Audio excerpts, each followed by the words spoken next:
Welcome to it, DMS Chats Part 13. Today I'm with a good friend of mine, been in the industry for long as well. Sisco, welcome to DMS TV, DMS Chats.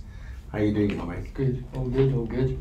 And today we're going to talk about DJ schools, production schools, and give us a bit of a roundabout of what does Multiracial Records do. You guys have been around for a long time. Yeah, well, basically we kind of institute of music.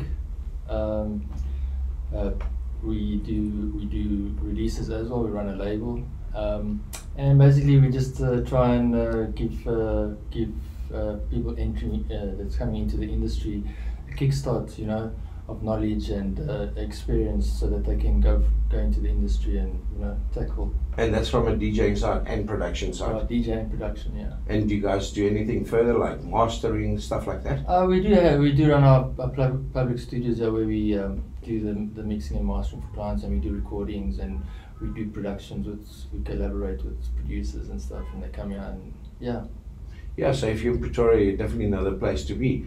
Another thing that caught my attention as we were chatting before this recording was the fact that you're saying you're getting a massive influx of female producers and DJs, and I find that quite amazing because somebody else told me the same thing, and I've seen that. So maybe elaborate a bit on that. Yeah, I was quite surprised the last 2 years how it all of a sudden sparked that females were getting interested in this industry, which is awesome. I mean, you know, to have an industry that females are actually interested in, and I sometimes believe that they can be the better producers because of the ears they have on the music, you know.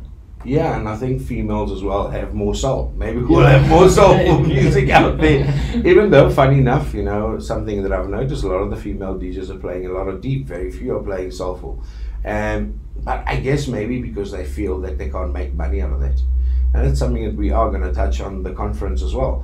I think from my perspective, maybe last question, in a nutshell, you know, where do you see this industry in the next 5 years, the whole DJ producer industry?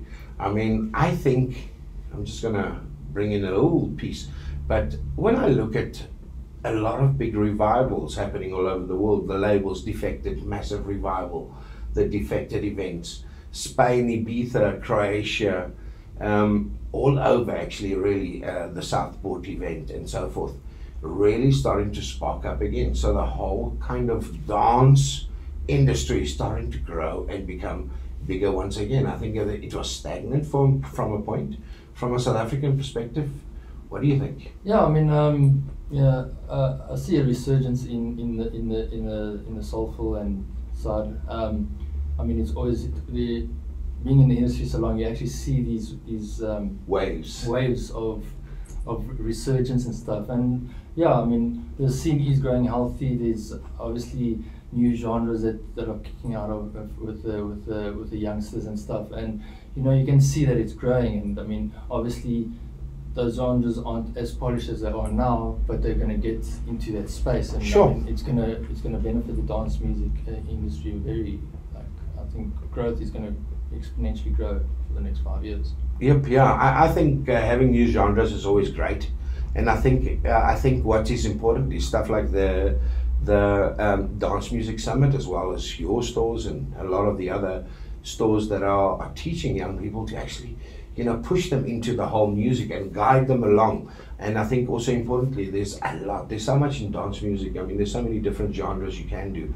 And I think that's one thing that we're going to be teaching and showing, that there's such a big array of genres out there, you know, and you can be part of them, you know. Yeah, no, sure. And to guide them in the right direction, you know.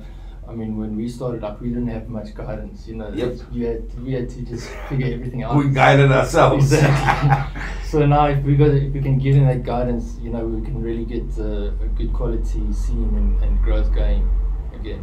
Yep. Yeah. You know, another question, something that I've noticed a lot. I mean, I tend to find a lot of the DJs over the past 5 or 10 years, they struggle to play sets longer than an hour and start repeating songs and all those things.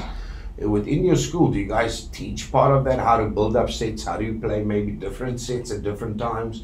Because I tend to find a lot of the younger DJs or people that have just started off don't really understand it. I mean, I've seen some DJs go play a banging set at 8 o'clock and there's 50 people in the venue and they kind of don't get it. Are the schools playing? Do you guys teach that? We teach that. We teach that, you know, you got to look at the nights at the time of the night or day, if you're playing a day gig, that you're playing, and you got to take into consideration like where you are on the lineup, and then accordingly play to that time, you know, of your lineup, of your set.